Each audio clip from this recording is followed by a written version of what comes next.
Halo teman-teman.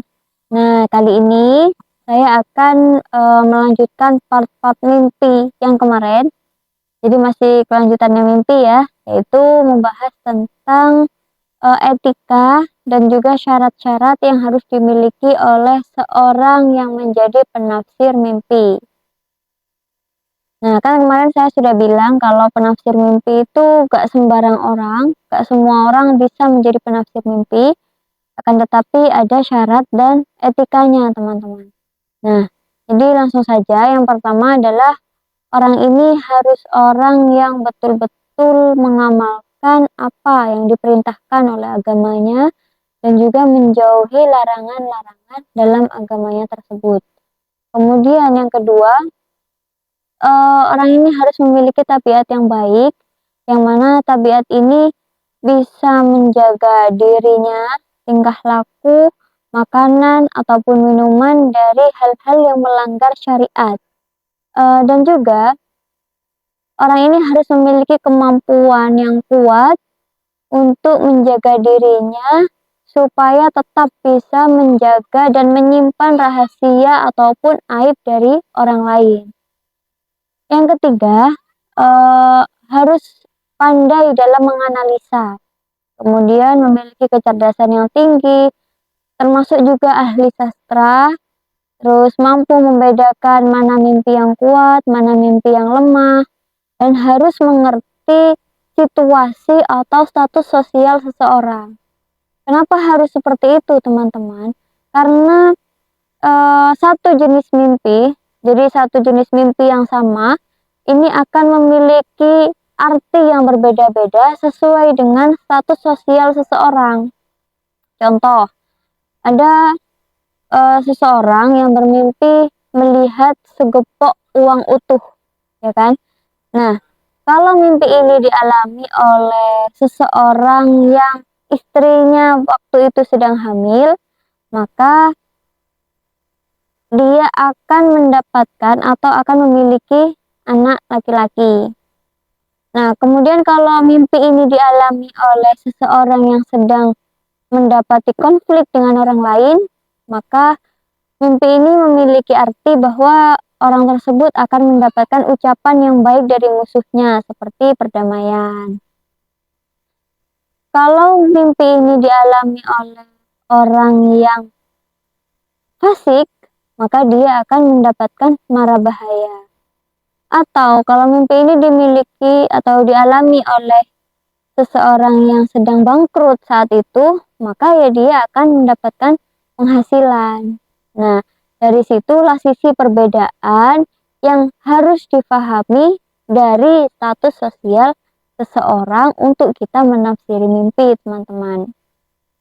Kemudian syarat selanjutnya adalah orang tersebut harus memiliki kebiasaan dalam dia menafsiri mimpi ini disandarkan pada lafaz-lafaz yang ada dalam Al-Quran atau yang sesuai dengan peribahasa para nabi ataupun ahli hikmah. Contoh, ada seseorang yang bermimpi melihat telur tertata rapi. Maka hal ini berarti atau menandakan bahwa orang tersebut akan melihat seorang perempuan. Kok bisa? Karena dalam Al-Quran perempuan ini disimbolkan dengan baydun maknun, yakni telur yang tertata rapi. Atau ketika dia melihat atau ada orang yang melihat dalam mimpinya tumpukan kayu yang berjajar.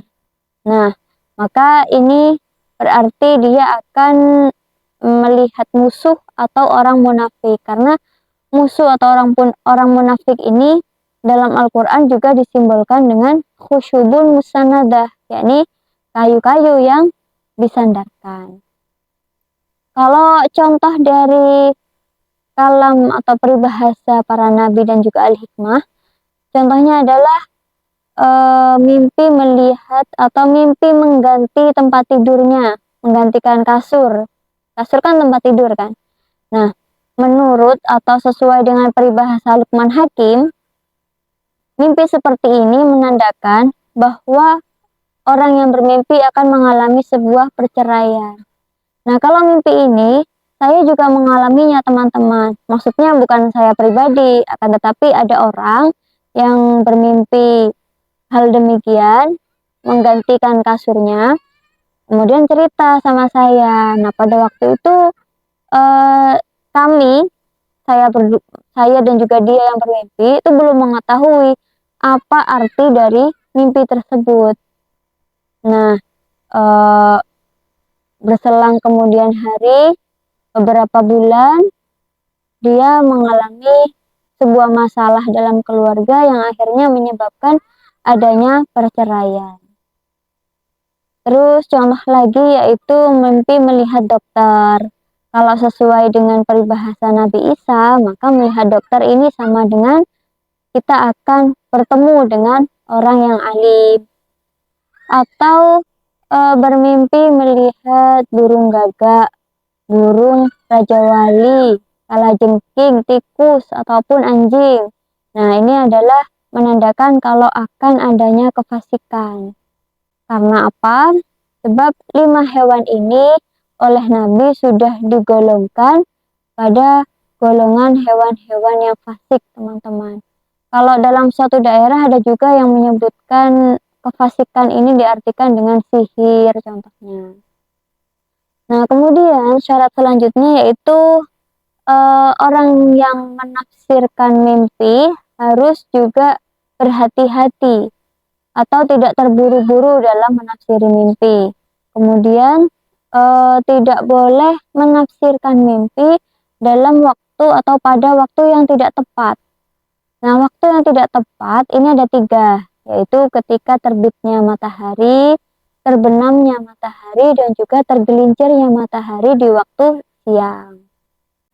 Terus yang terakhir teman-teman, ketika seseorang yang menafsiri ini ragu-ragu akan tafsirannya, maka hendaklah orang yang bermimpi berjalan atau keluar rumah keluar rumah di hari Sabtu pagi. Kemudian siapa orang yang dia temui di jalan, coba tanyakan namanya. Kalau namanya ini nama orang yang ditemui nama orang yang ditemui ini memiliki arti yang baik, ya maka mimpinya berarti baik juga. Atau kalau nama orang yang ditemui ini memiliki arti jelek, ya maka mimpinya jelek juga. Nah, jadi itu tadi beberapa syarat dan juga etika yang harus dimiliki oleh orang yang benar-benar atau penafsir mimpi yang ahli gitulah teman-teman, bukan abal-abal gitu ya. Jadi menurut teman-teman bagaimana? Apakah terlalu berat menjadi seorang penafsir mimpi? Nah, untuk selanjutnya kalau teman-teman ada pertanyaan masalah mimpi yang bisa saya carikan referensinya, coba kalian tulis saja di kolom komentar. Oke teman-teman, sampai jumpa.